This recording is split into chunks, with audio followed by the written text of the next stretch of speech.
আজকে ডাব্লিউডাব্লিউ এর সবচেয়ে বড় মিস্ট্রি সলভ করে দিব, যেটা এই বছরের রয়্যাল রাম্বলের মধ্যে ছিল।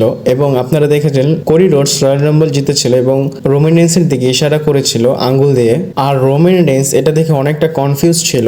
আর পরবর্তীতে আমরাও দেখে কনফিউজ হয়েছি যে রকের সাথে যদি রোমান রেন্সের ম্যাচ হবে তাহলে কোডি রোডস কেন রকের দিকে ইশারা করেছিল। আর এই কাহিনীর পিছনে আরো একটা কাহিনী আছে। বিষয়টা কি, রয়্যাল রাম্বলের দিনেই কোডি রোডস জানতে পেরেছে তার রোমান রেন্সের সাথে ম্যাচ হবে না, উল্টো রোমান রেন্স এবং রকের ম্যাচ হবে, যেটা ডাব্লিউডাব্লিউই রেসলম্যানিয়া 40 জন্য প্ল্যান করেছিল। আর এটা আমি রিপোর্ট বা কোনো সোর্স থেকে বলতেছি না, এটা অ্যাকচুয়ালি কোডি রোডস নিজের মুখ থেকে বলেছে। এবং সেটাও বলে যে আমি কোনো কমপ্লেন করিনি, আমি রয়্যাল রাম্বল জিততেছি, তাহলে আমার রোমান রেন্সের সাথে ম্যাচ কেন হবে না। এর জন্যই কোডি রোডস যখন আঙুল দিয়ে ইশারা করছিল ওইটা অ্যাকচুয়ালি রোমান রেন্সের জন্য ছিল না, এটা অফ স্ক্রিপ্ট ছিল। হয়তো সে সেথ রলিন্সকে ইশারা করছিল। আর এটা অনেক কনফিউজ ছিল। আর কোডি রোডস শুধু রয়্যাল রাম্বল জিতবে কোডি রোডসের এই কথাটাই জানা ছিল, এরপরে কি হবে সেটা সে জানতো না। আর এটার পর আপনারা হয়তো দেখেছেন we want Cody Cry baby, এরপরে আমরা রোমান রেন্স এবং কোডির ম্যাচ দেখেছি। আর আজকে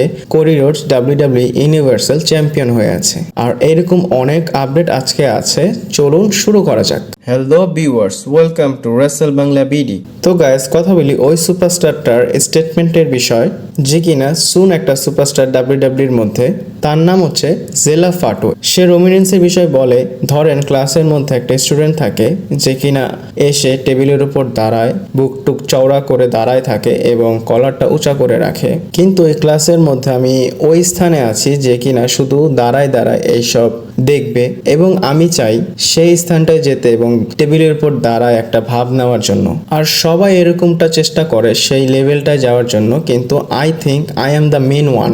সে সোজাসুজি ডাব্লিউডাব্লিউতে আসার আগেই রোমান রেন্সের উপর শর্ট নিয়ে নেয় কথাটা বলে। কিন্তু সে রোমান রেন্সের এগেনস্টে যে কথাটা বলেছে, অবশ্যই একটা সময় সে ব্লাড লাইনে অ্যাড হবে, হয়তো ব্যাড ব্লাড লাইনেই, তার স্টেটমেন্টে বোঝা যাচ্ছে। আর ডাব্লিউডাব্লিউ যদি তাকে সাইন করে নেয়, আর যেটার চান্স অনেক বেশি আছে, তাহলে আপনারা আশা করতে পারেন যে এমনটা হবে। এটা এখনই স্টোরির সাথে রিলেট করার কোনো দরকার নেই। এরপর গাইস, যে স্টোরিটা আছে সেটা আপনারা স্কিপ করতে পারেন, কারণ এটা স্টোরির মধ্যে পড়ে না, কিন্তু এটা ইন্টারনেটে অনেকটা ভাইরাল হয়ে আছে। তো একটা পিকচার বুডি মার্ফি পোস্ট করেছে, এবং আমি যখন এই ভিডিওটা রেকর্ড করতেছি সেখানে প্রায় 4 লাখের মতো লাইক হয়ে আছে।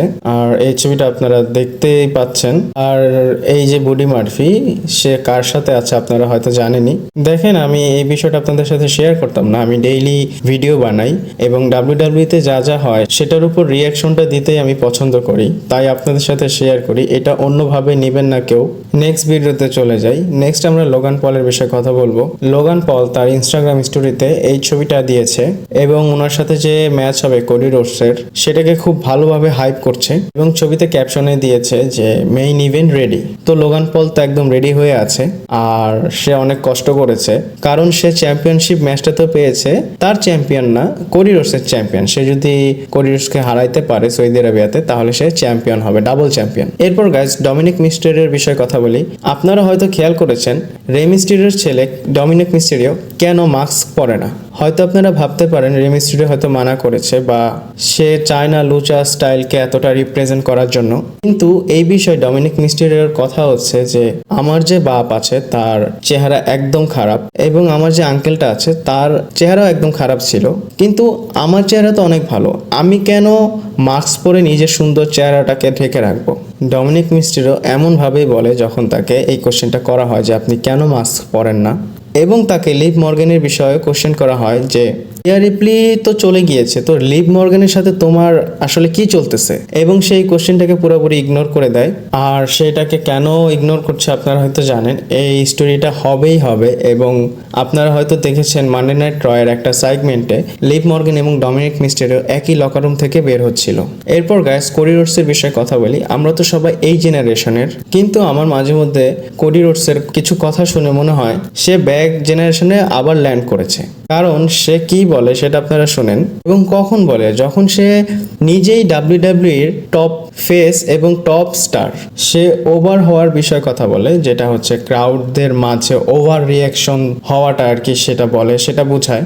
সে বলে রক, জন সিনা, রোমান রেন্স তারা হচ্ছে ওভার, কারণ যখনই তারা ঘর থেকে বের হয় তখনই তাদের বিষয়ে কথা বলা শুরু হয়ে যায়। সে বোঝাচ্ছিল ফ্যান ফলোয়িং এর বিষয়, এবং তারা যখন এরিনার মধ্যে আসে তাদেরকে দেখার জন্য অনেক মানুষ জড়ো হয়ে যায়, তো তাদেরকে অ্যাকচুয়ালি ড্র বলা যায়। আর আমি কখনোই তাদের লেভেলে নিজেকে চিন্তা করি না বা নিজেকে রাখি না। আর এই কথাটা কোডি রোডস কিভাবে বলে আমি এটাই চিন্তা করছি, কারণ তার বিষয় ফ্যানরা যেভাবে রকের এগেনস্টে ফাইট করেছে, উই ওয়ান্ট কোডি চ্যান্ট করেছে, এবং সে রোমান রেন্সের এগেনস্টে ডাব্লিউডাব্লিউ চ্যাম্পিয়ন হয়েছে, সে ডাব্লিউডাব্লিউ রেসলম্যানিয়ার মেইন ইভেন্টও করেছে, সে এটা কিভাবে বলতে পারে? আর আমার দেখে মনে হচ্ছে কোডি রোডস অনেক বেশি হাম্বেল হওয়ার চেষ্টা করছে। আপনাদের কি মতামত কমেন্ট করে জানাবেন। আমার ভিডিওটা ভালো লাগলে লাইক, কমেন্ট, শেয়ার করবেন। পরবর্তী ভিডিওতে আবার দেখা হচ্ছে।